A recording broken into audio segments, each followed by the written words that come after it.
एक और गुण बात बताऊं आप लोगों को, यहाँ सत्संग हो रहा है ना, तो यहाँ कलयुग का वास नहीं है। यहाँ भगवान की चर्चा हो रही है। अच्छा विचार करिए, यदि स्त्री का हरण होना ही कलयुग है, यदि अत्याचार होना ही कलयुग है, तो सतयुग जैसे त्रेता जैसे युगों में क्या ये कृत्य नहीं किए जाते थे? क्या सीता जी का हरण नहीं हुआ? क्या साधु संतों को प्रताड़ित नहीं किया गया? बताइए, क्या साधु संतों को पूर्व समय पे प्रताड़ित नहीं किया गया? तो कलयुग तो उस समय भी विद्यमान था, तो आज ही कलयुग को क्यों बताया जा रहा है? तो महाराज आपको बता दें कि कलयुग के लक्षण हैं, कलयुग के कुछ लक्षण हैं। वो हम प्रातः कालीन जब उठते हैं तो हमारा जो दिमाग है वो एकदम शार्प काम करता है, बहुत अच्छे से काम करता है, विवेक काम करता है। परंतु जैसे ही 4-6 घंटे व्यतीत होते हैं तो सतयुग जैसा वातावरण प्रातः कालीन बना रहता है। पूरे दिन में चारों युग आते हैं, पूरे दिन में चारों युग आते हैं। प्रातः कालीन ब्रह्म मुहूर्त से लेकर के 6 घंटे पर्यंत सतयुग का प्रभाव होता है।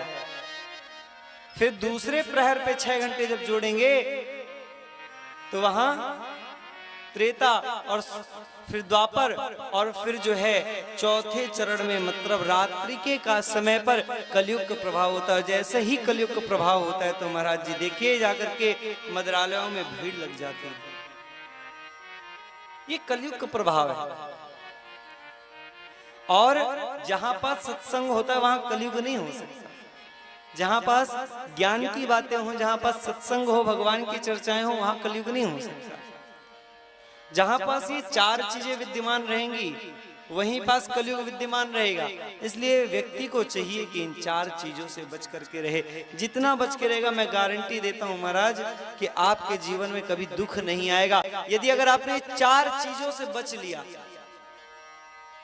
ये केवल 4 चीजें से बच लीजिए महाराज, जीवन में कभी दुख नहीं आ सकता। महाराज वही कलयुग जो है स्वर्ण पर विद्यमान हुआ।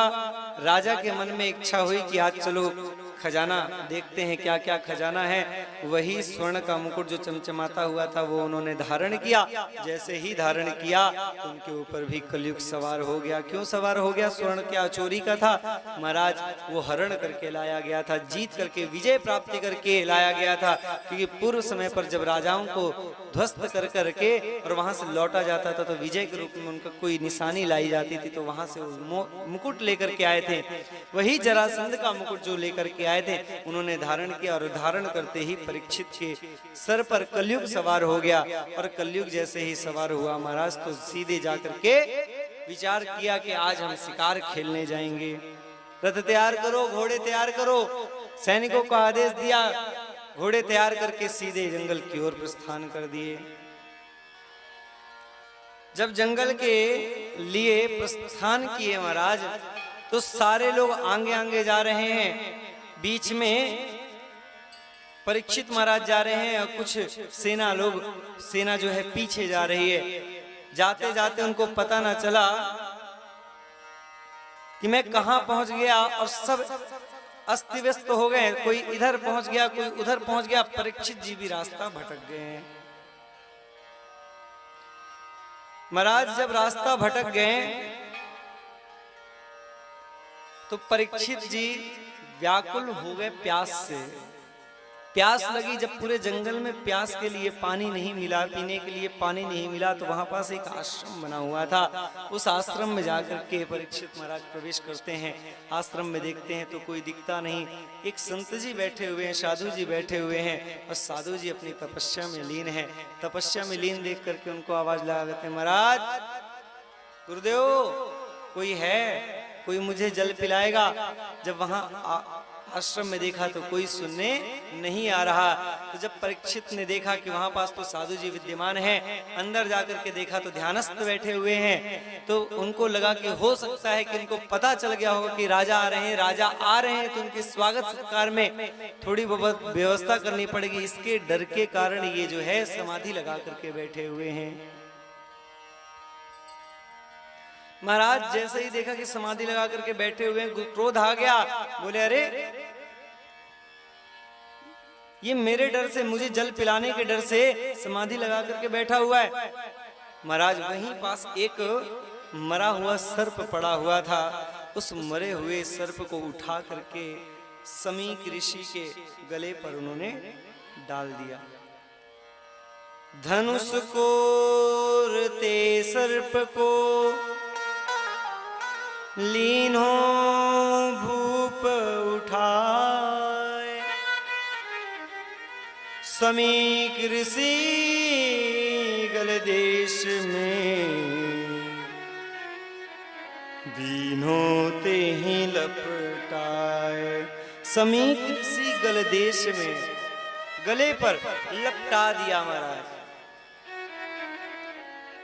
वहां से लपटा करके और परीक्षित वापस प्रस्थान कर दिए अपने आवास के लिए।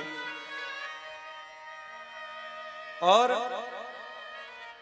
कुछ देर बाद उनके समीक ऋषि के पुत्र श्रृंगी ऋषि आते हैं और अपने पिता के गले पर पड़ा हुआ सर्प देख करके रुदन करने लगते हैं। अरे पिताजी के ऐसी किससे साहस हुई कि मेरे पिताजी के गले पर मरा हुआ सर्प लटका करके चला गया? ऐसा कौन कर सकता है? किसी ने बताया कि कोई राजा परीक्षित नाम का कोई राजा आया था और वही राजा आपके पिताजी से जल याचना कर रहा था। मैं दूर खड़ा था और मुझे आभास था कि शायद वही राजा है, उन्होंने ही ऐसा कृत्य किया है। उन्होंने कमंडल पर जल लिया और जल लेकर के मंत्र पढ़ते हैं, इति लंघित मर्यादां तच्छका सप्तमे हनि। कि जो भी इस मर्यादाओं को जिसने लांघा है उसको मैं श्राप देता हूं कि उस 7वें दिन पर मृत्यु को प्राप्त हो जाएगा। श्राप दे दिया महाराज। एक वटुक ब्राह्मण क्रोध आया और श्राप दे दे और वो व्यर्थ चला जाए, ऐसा हो ही नहीं सकता। क्योंकि ब्रह्म वाक्य जनार्दनः, जो ब्राह्मण संध्या वंदन सेवा ठाकुर जी की सेवा करता हो, निरंतर कुछ सेवा करता हो, भजन पे लगा रहता हो, यदि अगर ऐसे ब्राह्मणों के मुखारविंद से अगर एक शब्द भी निकल जाए वो व्यर्थ हो ही नहीं सकता। वो उसके वाक्य नहीं, वो प्रभु के वाक्य ही हैं। महाराज 7 दिन में मरने का श्राप लगा और जैसे ही रोने लगे श्रृंगी ऋषि, तो श्रृंगी ऋषि की आवाज सुन करके और उनके नेत्र खुल गए। अब विचार करिए कि क्या उनके श्रृंगी ऋषि के आवाज सुन करके ही नेत्र खुले? क्या नेत्र क्यों खुले? आवाज सुन के। तो क्या जब इनकी आवाज सुनाई दी तो क्या परीक्षित की आवाज नहीं सुनाई दी होगी? ऐसा नहीं था, ऐसा एक भी नहीं था। क्योंकि उस समय संध्या वंदन के समय जब वो समाधिस्थ होते हैं तो उनका एक समय सारणी होती है, उस समय पर वो समाधिस्थ होते हैं, उस समय पर किसी से मतलब नहीं। जैसे ही वो समय होता है तो तभी वो आसन से उठते हैं।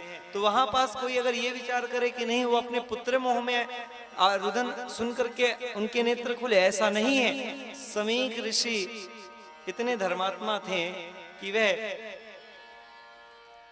सभी को समान रूप से देखते थे, समाज में सभी को समान रूप से देखते थे। तो ऐसा कैसे कर सकते हैं महाराज? जैसे ही नेत्र खोले बोले क्यों रो रहे हो? बोले आपके गले पर ये सर्प पड़ा हुआ है। देखा तो सर्प को हटाया। बोले ऐसा किसने किया? बोले परीक्षित राजा ने किया। बोले तुमने कुछ किया तो नहीं? बोले मैंने श्राप दे दिया कि सप्तमें हनि, 7वें दिन में 7वें दिन ही मर जाए। तुरंत वटुक ब्राह्मणों को बुलाया, बोले कि जाकर के